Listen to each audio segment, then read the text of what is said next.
আসবো তোমাদের সামনে। হ্যালো বন্ধুরা, ওয়েলকাম টু মাই চ্যানেল।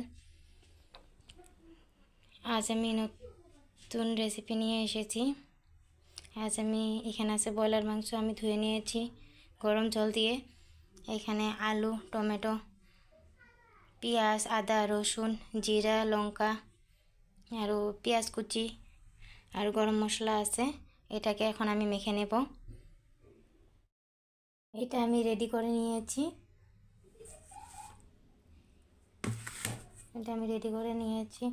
হলদি, লঙ্কার গুঁড়ো, জিরা, লঙ্কা, পেঁয়াজ কুচি সব কিছু মশলা দিয়ে রেডি করে নিয়েছি। এখন এটাকে আমি মাখবো, মেখে 10 মিনিট ধুয়ে দেব।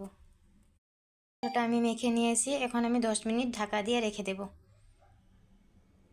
তারপরে তোমাদেরকে দেখাচ্ছি। তো বন্ধুরা, 10 মিনিট হয়ে গিয়েছে, আমিও এসে পড়েছি। আলুগুলো আমি এখন এই যে কড়াইতে তেল দিয়ে দিয়েছি, তেলটা গরম হয়ে গিয়েছে।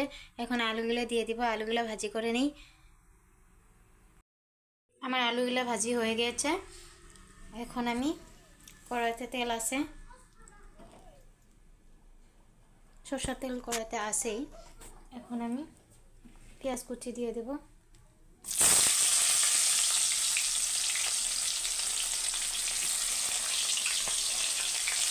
জিরা, শুকনো লঙ্কা,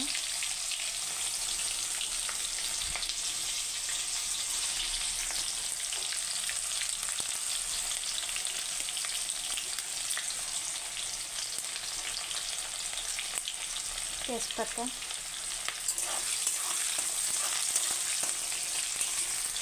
এটা অল্প নেড়ে লাল করে এখন আমি মাখিয়ে রাখা মাংসগুলো এটাতে দিয়ে দেব।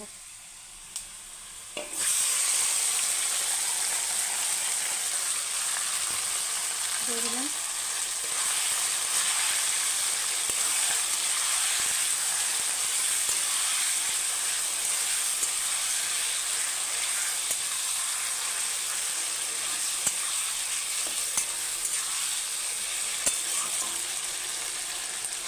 এটা আমি লাহি করে আঁচ দিয়ে 10 মিনিটের জন্য ঢেকে দেব। এটা ভাজি হয়ে গেছে। এখন আমি এটাতে আলুগুলো দিয়ে দিই। হ্যাঁ, আলুগুলো এখানে দিয়ে দিলাম, নেড়ে দিই।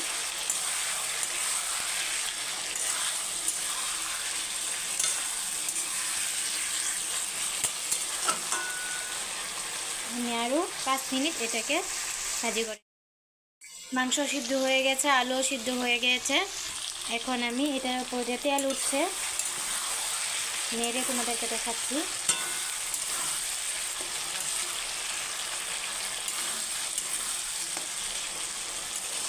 এখন আমি এটাতে অল্প জল দিয়ে দিই।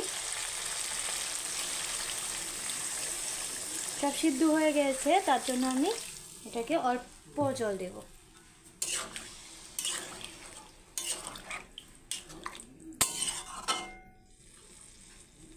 তো আমি জল দিয়ে দিয়েছি এটাতে। এখন আরও 10 মিনিট এটা উতলাবে, তারপরে আমি মাংসটা প্রায় হয়ে গেছে। এখন আমি এটাতে গরম মশলা দিয়ে দিচ্ছি।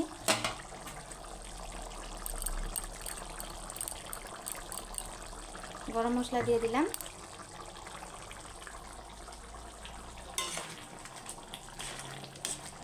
নেড়ে চেড়ে 2 মিনিট রেখে নামিয়ে দেব।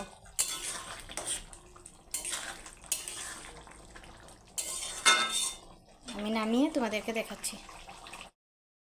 তো বন্ধুরা, আমার মাংসটা হয়ে গেছে। তোমাদের ভালো লাগলে like, comment, share, subscriber, follow করে দিও। আশা করি ভালো লাগবে, তোমরাও এইভাবে বানিয়ে খেও ঘরে। তো আজ রাখি, আমি আবার কাল নতুন ভিডিও নিয়ে আসবো তোমাদের সামনে।